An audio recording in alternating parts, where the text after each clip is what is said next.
Olá, olha, quase dá pra ver o tema da vitória, sabe? Porque o Ibovespa fez história ontem, dia 3 de julho. Verdade. Que dia, hein? Passou dos 141 mil pontos pela primeira vez. É um marco e tanto. Com certeza. Então, hoje a gente vai mergulhar nesse desempenho recorde da Bolsa e também na queda do dólar, né?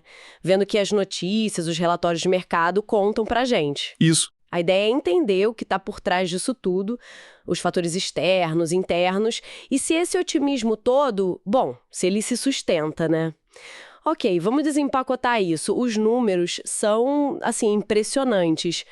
Máxima no dia de 141.303 pontos e fechou no recorde de 140.927, uma alta de 1,35%, superando lá as marcas de maio. E os bancos, olha, deram uma força boa nesse movimento. Sim, ajudaram bastante. Mas tem um ponto aí que chama atenção, né? O volume. O volume. Como assim? Foi baixo. Tipo, 16,5 bilhões negociados. Bem menos que a média do ano, que está quase em 25 bilhões. Ah, é verdade. Muito por causa do feriado nos Estados Unidos, né? Véspera do 4 de julho. O Anderson Silva, lá do AGT Capital, ele até comentou, isso pode indicar um pouco de cautela, sabe? Interessante. Um recorde com um pé atrás, talvez. Uma mistura. Apetite por risco, olhando para o futuro, mas talvez uma cautela no curtíssimo prazo. E falando nos Estados Unidos, a conexão parece clara, né? O bom humor lá em Nova York ajudou aqui. Totalmente. As bolsas lá subiram bem, puxadas pelos dados de emprego, payroll, que vieram melhores que o esperado. Ah, o payroll de junho. Quais foram os números? Criaram 147 mil vagas. A expectativa era umas 110 mil, então veio acima. E o desemprego caiu para 4,1%. Nossa! O Leonardo Costa, da ASA, ele vê isso como um sinal de resiliência mesmo do mercado de trabalho americano. E por causa disso, é bem provável que o Fed, o banco central deles, mantenha os juros como estão agora em julho. Mas espera aí, isso cria uma situação curiosa, né? Porque, bom, mercado de trabalho forte é bom para as empresas, certo? O Jefferson Latos, do Grupo Latos, ele pontua isso. Sim, claro. Mas isso não pode justamente adiar aqueles cortes de juros que todo mundo está esperando? Como fica essa conta? Exatamente essa a questão. É uma dualidade. Mercado aquecido pode sim fazer o Fed segurar mais os juros.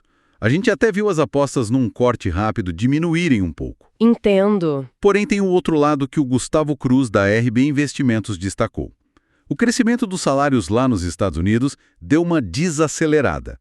Foi 0,2% no mês, 3,7% no ano. Ah, interessante esse dado. E esse número está chegando perto dos 3,5% ao ano, que o Jerome Powell, o presidente do Fed, já disse que considera um nível mais saudável, digamos assim. Isso poderia abrir uma brecha para o Fed começar a cortar juros ainda em 2025, sabe? Faz sentido.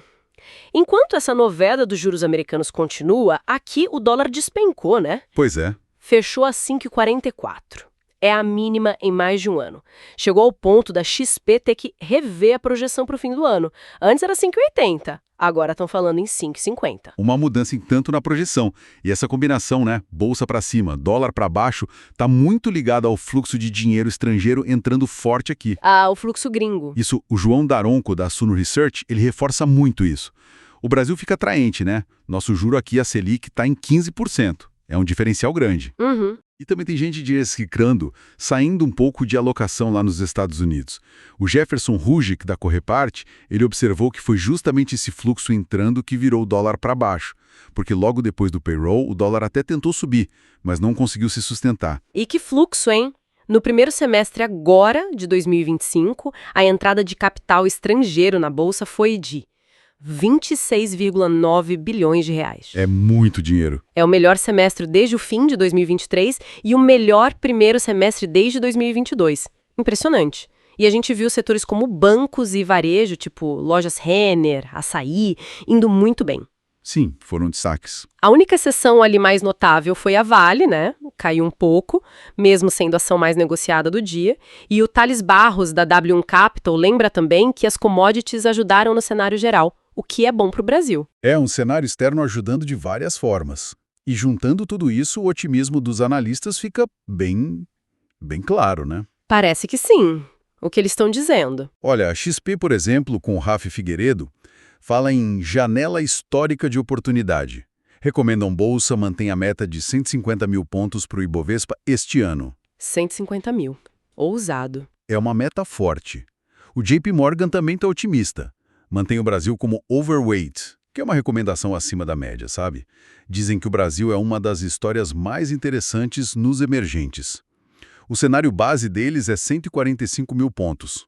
Também bastante otimista. E o UBS, tanto o Wealth Management quanto o UBS BB, eles apontam um interesse internacional renovado, os valuations aqui que parecem atraentes, as expectativas já começando a mirar 2026 e os fundamentos das empresas que estão sólidos. Projetam quase 9% de crescimento nos lucros para o ano que vem. Uau! Então, para a gente amarrar tudo isso, o que tudo isso significa? Basicamente, temos um Ibovespa em recorde, muito por causa de dados bons lá de fora e um rio de dinheiro estrangeiro entrando. Exato. O que, de quebra, ainda derrubou o dólar e o mercado, os analistas, parecem bem confiantes que tem mais por vir. É esse o quadro geral. E aí, claro, isso leva a gente para uma reflexão final, né? Qual seria? Bom, a gente tem nossa Selic ainda bem alta, né, 15%, e temos os nossos ruídos políticos internos, que sempre existem, tipo essa discussão recente sobre o IOF entre os poderes. Sim, sempre tem alguma coisa. Então, a pergunta que fica é: até que ponto essa alta toda depende só desses fatores externos e das expectativas futuras, corte de juros lá fora, eleições de 2026 aqui? O que precisa acontecer na nossa economia real, aqui dentro, para garantir que essa performance seja mais duradoura e não só um voo curto, entende? Uma ótima questão. Para onde a economia doméstica precisa ir para sustentar esse otimismo todo? Exatamente. Fica aí para a gente pensar.